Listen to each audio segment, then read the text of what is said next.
This is the summary of Act 2, Scene 6, and this I like to call the ceremony. This is a very short and simple scene. The characters that are involved are Romeo, Juliet, and Friar Lawrence.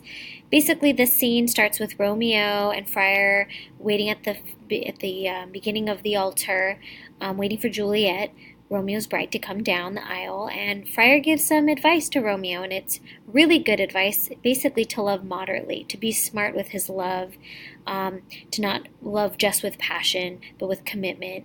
And Juliet comes down the aisle, and Friar tells them he will quickly marry them and incorporate two in one, and they are married at the end of this scene. This happens in Friar's cell.